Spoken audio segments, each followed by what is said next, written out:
Hi hello guys welcome back to Aadya colourful.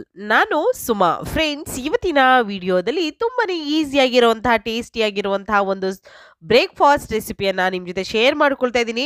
ರವೆ ಇಲ್ಲದೆ ರುಚಿಯಾದ ಒಂದು ಉಪ್ಪಿಟ್ಟು ಮಾಡುವಂತಹ ವಿಧಾನವನ್ನು ಇವತ್ತಿನ ವಿಡಿಯೋದಲ್ಲಿ ತಿಳಿಸ್ಕೊಡ್ತಾ ಇದ್ದೀನಿ. ಸೊ ಈ ಒಂದು ಉಪ್ಪಿಟ್ಟನ್ನು ತಯಾರಿಸೋದಕ್ಕೆ ಮೊದಲನೇದಾಗಿ 1 ಕಪ್ ಆಗೋಷ್ಟು ಅಕ್ಕಿಯನ್ನು ತಗೊಳ್ತಾ ಇದ್ದೀನಿ. ನಾವು ಊಟಕ್ಕೆ ಬಳಸುವಂತಹ ಅಕ್ಕಿಯನ್ನೇ ನಾನು ತಗೊಂಡಿರುವಂತಹದ್ದು.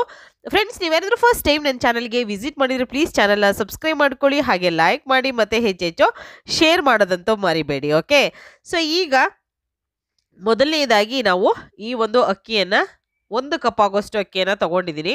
ಸೊ ರವೆ ಇಲ್ಲದೆ ಮಾಡಿರುವಂತಹ ಉಪ್ಪಿಟ್ಟು ಇದು. ಖಂಡಿತವಾಗ್ಲೂ ಉಪ್ಪಿಟ್ಟು ಮಾಡಬೇಕು ಅಂದಾಗ ಅಯ್ಯೋ ರವೆ ಇಲ್ವಲ್ಲ ಏನು ಮಾಡೋದು ಅಂತ ಅನ್ಕೊಂತೀರಾ.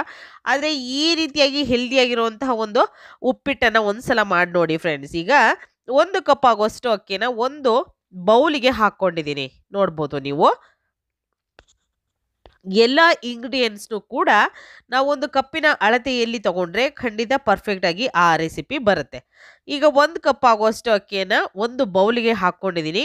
ಅದ ನಂತರ 1 ಸ್ಪೂನ್ ಆಗುವಷ್ಟು ಹೆಸರು ಬೇಳೆ, 2 ಸ್ಪೂನ್ ಆಗುವಷ್ಟು ಹೆಸರು ಬೇಳೆಯನ್ನು ತಗೊಂಡಿದ್ದೀನಿ.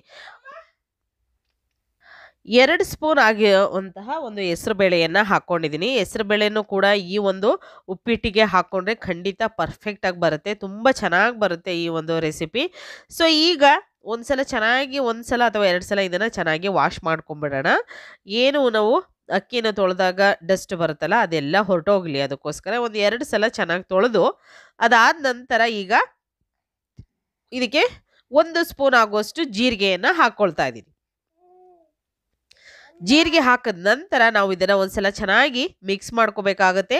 ಅದೇ ಕಪ್ಪಿನ ಅಳತೆಯಲ್ಲಿ 1/4 ಕಪ್ ಆಗುವಷ್ಟು ಅಂದರೆ 2 ಟೇಬಲ್ ಸ್ಪೂನ್ ಆಗುವಷ್ಟು ಮೊಸರನ್ನ ಇದಕ್ಕೆ ಸೇರಿಸ್ಕೊಳ್ಳೋಣ. ನೋಡಿ, ಮೊಸರು 2 ಟೇಬಲ್ ಸ್ಪೂನ್ ಆಗುವಷ್ಟು ಮೊಸರು ಹಾಕ್ಕೊಂಡಿದ್ದೀನಿ.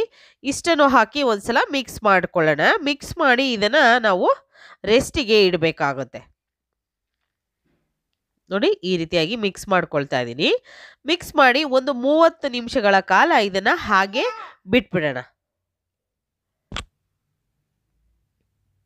ಬೇಕು ಅಂದರೆ ನೀವು ಸ್ವಲ್ಪ ನೀರು ಕೂಡ ಹಾಕ್ಕೊಳ್ಬೋದು, ಅಕ್ಕಿ ನೆನೆಯೋದಕ್ಕೆ ಬೇಕಾಗುತ್ತಲ್ಲ ಅದಕ್ಕೋಸ್ಕರ. 1 ಟೇಬಲ್ ಸ್ಪೂನ್ ಆಗುವಷ್ಟು ನೀರನ್ನು ಹಾಕ್ಕೊಳ್ಳಿ, ಜಾಸ್ತಿ ಏನು ಬೇಕಾಗೋದಿಲ್ಲ. ಈಗ ಒಂದು ತಟ್ಟೆಯನ್ನು ಮುಚ್ಚಿ ಒಂದು 30 ನಿಮಿಷಗಳ ಕಾಲ ಇದನ್ನು ಹಾಗೆ ಬಿಟ್ಬಿಡ್ತೀನಿ ನಾನು. ನೋಡಿ, 30 ನಿಮಿಷ ಆದ ನಂತರ ನಿಮಗೆ ಇದನ್ನು ನಾನು ತೆಗೆದು ತೋರಿಸ್ತೀನಿ. ಸೊ ನೋಡ್ಬೋದು ಹೇಗಾಗಿದೆ ಅಂತ. ನಾವು ಹಾಕಿರುವಂಥ ನೀರು ಎಲ್ಲ ನೀಟಾಗಿ ಡ್ರೈ ಆಗಿದೆ. ಸೊ ಈ ರೀತಿಯಾಗಿ ಆಗಬೇಕು. ಒಂದು ಮಿಕ್ಸಿ ಜಾರ್ ತಗೊಳ್ಳೋಣ. ಈ ಜಾರಿಗೆ ನಾವು ಈಗ ನೆನೆಸಿ ಇಟ್ಟಿರುವಂತಹ ಅಕ್ಕಿ ಮತ್ತು ಬೇಳೆ ಎರಡನ್ನೂ ಕೂಡ ಇದಕ್ಕೆ ಹಾಕ್ಕೊಳ್ಳೋಣ. ನೋಡಿ, ಈಗ ಮಿಕ್ಸ್ ಮಾಡಿರುವಂಥ ಮಿಶ್ರಣನ ನಾನು ಮಿಕ್ಸಿ ಜಾರ್ಗೆ ಹಾಕ್ಕೊಂಡು ಒಂದೇ ಒಂದು ರೌಂಡ್ ಇದನ್ನು ಹಾಕ್ಕೊಂಬರ್ಬೇಕಾಗುತ್ತೆ. ಒಂದೇ ರೌಂಡು. ನಮಗೆ ಅಕ್ಕಿ ಜಾಸ್ತಿ ನುಣ್ಣಗೆ ಪುಡಿ ಆಗಬಾರ್ದು. ಒಂದೇ ಒಂದು ನೋಡಿ, ತರಿಯಾಗಿ ರವೆ ಥರ ಅದು ಬಂದಿರಬೇಕು. ಇಷ್ಟಿದ್ರೆ ಸಾಕಾಗುತ್ತೆ. ಜಾಸ್ತಿ ಅದಕ್ಕೆ ತಲೆ ಕೆಡಿಸ್ಕೊಂಡೇನೋ ನೀವು ಮಾಡೋಕ್ಕೆ ಹೋಗೋದೇ ಬೇಡ. ನೋಡಿ, ಈ ರೀತಿ ರವೆ ಥರ ಇದ್ದರೆ ಕರೆಕ್ಟಾಗಿ ಪರ್ಫೆಕ್ಟಾಗಿ ನಮಗೆ ಬೇಕಾಗುತ್ತೆ. ಈ ಒಂದು ರೆಸಿಪಿಗೆ ಬೇಕಾಗಿರುವಷ್ಟು ನಮಗೆ ರವೆ ಸರಿಯಾಗಿದೆ. ಓಕೆ, ಸೊ ಈಗ ಇದನ್ನು ಒಂದು ಸೈಡ್ ತೆಗೆದಿಟ್ಕೊಳ್ಳೋಣ. ಒಂದು ಪ್ಯಾನ್ ತೊಗೊಂಡಿದ್ದೀನಿ.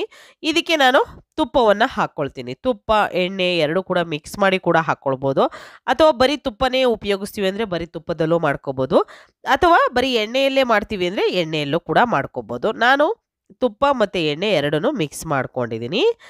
ಈಗ ಇಷ್ಟನ್ನು ಹಾಕಿದ ನಂತರ ಈಗ ತುಪ್ಪ ಎಲ್ಲ ಚೆನ್ನಾಗಿ ಕರಗಿದೆ. ಸೊ ಎಣ್ಣೆ 1-2 ಸ್ಪೂನ್ ಆಗುವಷ್ಟು, ತುಪ್ಪ 1-2 ಸ್ಪೂನ್ ಆಗುವಷ್ಟು ಹಾಕ್ಕೊಂಡಿದ್ದೀನಿ. ನಂತರ ಸಾಸಿವೆಯನ್ನು ಹಾಕ್ಕೊಂಡಿದ್ದೀನಿ. ಸಾಸಿವೆ ಎಲ್ಲ ಸಿಡಿದ ನಂತರ ಇವಾಗ ಇದಕ್ಕೆ ಸ್ವಲ್ಪ ನಾವು ಕಡಲೆಬೇಳೆಯನ್ನು ಹಾಕ್ಕೊಳ್ಳೋಣ.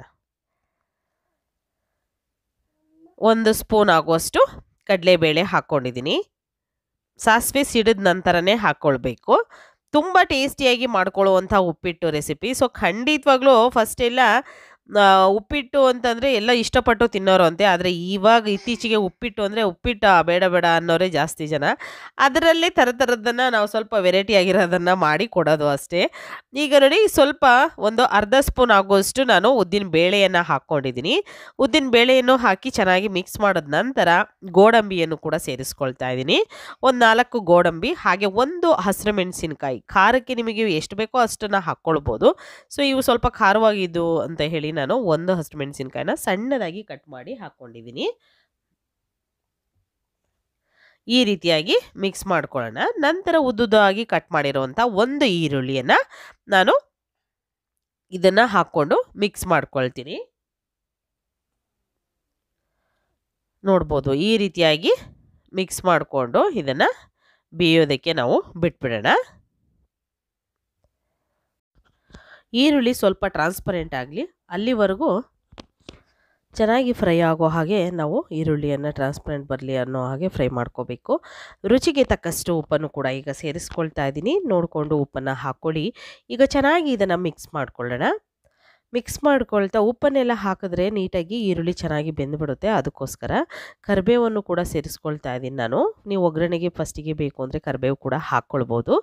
ಅದಾದ ನಂತರ ಈಗ ನಾನು ಈರುಳ್ಳಿ ಎಲ್ಲ ಚೆನ್ನಾಗಿ ಬೆಂದಾದ ನಂತರ ಇವಾಗ ಇದಕ್ಕೆ ನಾನು ನೀರನ್ನು ಸೇರಿಸ್ಕೊಳ್ತಾ ಇದ್ದೀನಿ.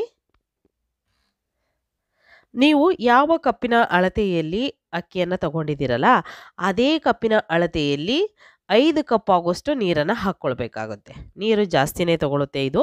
ಸೊ ಮಾಮೂಲಿ ರವೆಗಿಂತ ನೀರು ಹೆಚ್ಚೇ ಇರಬೇಕಾಗುತ್ತೆ. ಮಾಮೂಲಿ ರವೆಗೆ ನಾವು 1 ಕಪ್ಪು, ಕೆಲವರು 1 ಕಪ್ ರವೆಗೆ 2 ಕಪ್ ನೀರು ಹಾಕ್ತಾರೆ ಅಥವಾ 3 ಕಪ್ ನೀರು ಹಾಕ್ತಾರೆ.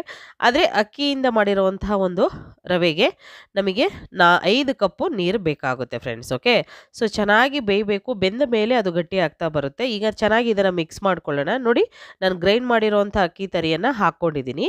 ಹಾಕಿದ ನಂತರ ಇದನ್ನು ನೀಟಾಗಿ ಮಿಕ್ಸ್ ಮಾಡ್ಕೊಳ್ತಾ ಇದ್ದೀನಿ. ಮಿಕ್ಸ್ ಮಾಡ್ಕೊಳ್ತಾ ನಾವು ಇದನ್ನು ಬೇಯೋದಕ್ಕೆ ಬಿಡಬೇಕಾಗುತ್ತೆ. ದಿಢೀರಾಗಿ 2 ಸೆಕೆಂಡಿಗೆ ನೀವು ಮಾಮೂಲಿ ರವೆಗೆ ನಾವು ಆಫ್ ಮಾಡ್ತೀವಲ್ಲ ಉಪ್ಪಿಟ್ಟು ಮಾಡಬೇಕಾದ್ರೆ, ಆ ರೀತಿಯಾಗಿ ಆಫ್ ಮಾಡಬಾರ್ದು. ಈಗ ನೋಡ್ತಾ ಇದ್ದೀರಲ್ಲ, ಇಷ್ಟು ತೆಳ್ಳಗಾಗಿರುತ್ತೆ. ತೆಳ್ಳಗಾದರೂ ತೊಂದರೆ ಇಲ್ಲ, ಇನ್ನೂ ತೆಳ್ಳಗಿರಲಿ, ಇದು ಏನು ಸಮಸ್ಯೆ ಏನಾಗಲ್ಲ. ಬೇಯೋದಕ್ಕೆ ಕರೆಕ್ಟಾಗಿ ನಮಗೆ ಒಂದು ಹದಕ್ಕೆ ಬಂದ್ಬಿಡುತ್ತೆ ಮಾಮೂಲಿಯಾಗಿ. ಈಗ ಮಿಕ್ಸ್ ಮಾಡ್ಕೊಳ್ಳೋಣ. ಹೀಗೆ ಈ ರೀತಿಯಾಗಿ ನಾನು ಮಿಕ್ಸ್ ಮಾಡ್ಕೊಳ್ತಾ ಇದನ್ನು ಗಟ್ಟಿ ಆಗೋದಕ್ಕೆ ಬಿಡ್ತಾ ಇದ್ದೀನಿ, ಸ್ವಲ್ಪ ಬೇಯಲಿ ಅಂತ ಹೇಳಿ. ಬೆಂದರೆ ನೀಟಾಗಿ ಪರ್ಫೆಕ್ಟಾಗಿ ನಮಗೆ ಉಪ್ಪಿಟ್ಟು ರೆಡಿ ಆಗುತ್ತೆ. ಸೊ ಈಗ ಈ ರೀತಿ ಮಿಕ್ಸ್ ಮಾಡಿಕೊಂಡು ನಾನು ಇದಕ್ಕೆ ಸ್ವಲ್ಪ ಕಾಯಿ ತುರಿಯನ್ನು ಹಾಕ್ಕೊಳ್ತಾ ಇದ್ದೀನಿ. ಉಪ್ಪಿಟ್ಟಿಗೆ ಕಾಯಿ ತುರಿ ಹಾಕಿದ್ರೆ ತುಂಬ ಟೇಸ್ಟಿಯಾಗಿರುತ್ತೆ. ಜಾಸ್ತಿ ಕಾಯಿ ಹಾಕಿದ್ರೂ ಕೂಡ ಚೆನ್ನಾಗಿ ಬರುತ್ತೆ. ಅದಕ್ಕೋಸ್ಕರ ನಾನು ಕಾಯನ್ನು ಹಾಕ್ಕೊಂಡಿದ್ದೀನಿ ಸ್ವಲ್ಪ. ನಂತರ ಕೊತ್ತಂಬರಿ ಸೊಪ್ಪನ್ನು ಕೂಡ ಸೇರಿಸ್ಕೊಳ್ತಾ ಇದ್ದೀನಿ. ಇಷ್ಟನ್ನು ಹಾಕಿದ ನಂತರ ಒಂದು ಸಲ ಮಿಕ್ಸ್ ಮಾಡ್ಕೊಳ್ಳೋಣ ನೀಟಾಗಿ. ನಿಮ್ಮೆಲ್ಲರಿಗೂ ಕೂಡ ಖಂಡಿತವಾಗ್ಲೂ ಈ ಒಂದು ಉಪ್ಪಿಟ್ಟು ಇಷ್ಟ ಆಗುತ್ತೆ ಅಂತ ನಾನು ಭಾವಿಸ್ತೀನಿ. ಈ ಒಂದು ಬ್ರೇಕ್ಫಾಸ್ಟನ್ನು ನೀವು ಕೂಡ ಮನೇಲಿ ತಯಾರಿಸಿ ಫ್ರೆಂಡ್ಸ್. ನೀವೆಲ್ಲರೂ ಕೂಡ ತುಂಬಾ ಇಷ್ಟಪಡ್ತೀರಾ. ಅಷ್ಟು ಟೇಸ್ಟಿಯಾಗಿ ಆಗುತ್ತೆ ಈ ಒಂದು ರೆಸಿಪಿ. ನೋಡ್ತಿರ್ಬೋದು, ಈಗ ಅದು ಬೇಯ್ತಾ ಸ್ವಲ್ಪ ಗಟ್ಟಿಯಾಗ್ತಾ ಬರ್ತಾ ಇದೆ. ಗಟ್ಟಿಯಾದ ನಂತರ ಹುಡಿಯಾಗಿ ಆಗುತ್ತೆ. ಮೆತ್ತಗಾಯ್ತಲ್ಲ ಅಂತ ನೀವು ಯೋಚನೆ ಮಾಡೋದೇ ಬೇಡ, ಅಷ್ಟು ಚೆನ್ನಾಗಿ ಬರುತ್ತೆ. ಸೊ ತುಂಬಾ ಟೇಸ್ಟಿಯಾಗಿರುವಂತಹ, ಈಸಿಯಾಗಿರುವಂತಹ ಒಂದು ಉಪ್ಪಿಟ್ಟನ್ನು ನಾನು ಒಂದು ತಟ್ಟೆಗೆ ಸರ್ವ್ ಮಾಡ್ಕೊಳ್ತಾ ಇದ್ದೀನಿ. ನೀವು ಕೂಡ ಮನೆಯಲ್ಲಿ ತಯಾರಿಸಿ ಹೀಗೆ ತಿನ್ನಿ ಒಂದ್ಸಲ. ಹೇಗಿತ್ತು ಅಂತ ತಪ್ಪದೆ ಕಾಮೆಂಟ್ ಸೆಕ್ಷನಲ್ಲಿ ತಿಳಿಸೋದಂತೂ ಮರಿಬೇಡಿ. ಇವತ್ತಿನ ವಿಡಿಯೋನ ಇಲ್ಲಿಗೆ ಮುಗಿಸ್ತಾ ಇದ್ದೀನಿ. ಮತ್ತೆ ಇನ್ನೊಂದು ಹೊಸ ವಿಡಿಯೋ ಜೊತೆ ಬರ್ತೀನಿ ಫ್ರೆಂಡ್ಸ್. ರವೆ ಇಲ್ಲದೆ ಮಾಡಿರುವಂಥ ರುಚಿಯಾದ ಉಪ್ಪಿಟ್ಟನ್ನು ನೀವು ಕೂಡ ತಯಾರಿಸಿ. ಇವತ್ತಿನ ವಿಡಿಯೋ ಇಲ್ಲಿ ಮುಗಿಸೋಣ. ಬಾಯ್, ಸಿ ಯು, ಟೇಕ್ ಕೇರ್.